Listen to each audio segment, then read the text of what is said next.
Manolotra ny arahaba tompoko araka ny efa natsidika tamin'ny alarobia teo dia vinavinaina isitraka rotsakorana betsaka ny any amin'ny manodidina ny fatra analanjorofo sy ny fatra atsinanana iny ho amin'ny anio zoma mitoy hatramin'ny rapitso moa zay vinavinaina iamaina kosa zany manomboka amin'ny alatsinainy ho avy izao. Raha makasika ny maripana kosa indray atao anatin'ny 2 andro manaraka aloha tsy misy fiovana firy na ny ambony indrindra zany na ny ambany indrindra fa manomboka amin'ny alatsinainy zao kosa ny vinavinaina isy fidina ny maripana ambony indrindra ho antsika eto amin'ny fatry ny afovoantany sy ny tapany atsimon'ny Madagasikara rehetra iny. Raha makasika ny any an-dranomasina kosa indray ara dia misy ny filazana miloko mavo ny amin'ny alon-drano vaventy any amin'iny tapany atsimon'ny Madagasikara iny manomboka eto Taolagnaro ka hatrany Toliarany ka mila mitandrina hatrany zany ny mpampiasa an-dranomasina sy ny mpanjona an-dranomasina any amin'iny fatra iny. Manomboka amin'ny alahady ho avy zao kosa ka hatramin'ny talata dia iangaviana aloha mba tsy hivoaka iandrika mihitsy ny mpampiasa an-dranomasina sy ny mpanjona an-dranomasina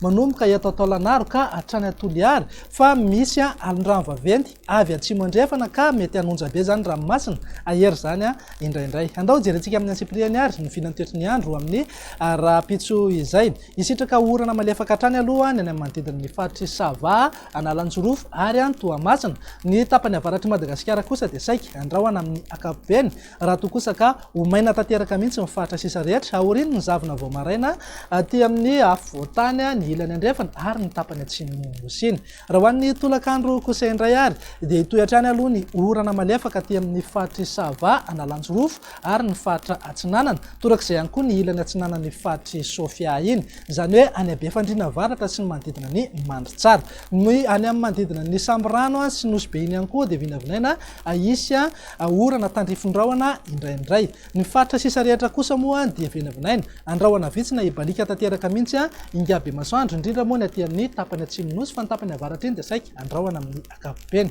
Raha ny maripana voatombatombana ho amin'ny rapitso zao dia eo amin'ny 20 degré celsius eo ny any avakinankaratra raha toa kosa ka 13 na 14 degré celsius ho an'ny Otmatsiatra sy Analamanga. Maripana ambony indrindra kosa dia eo anelanelan'ny 5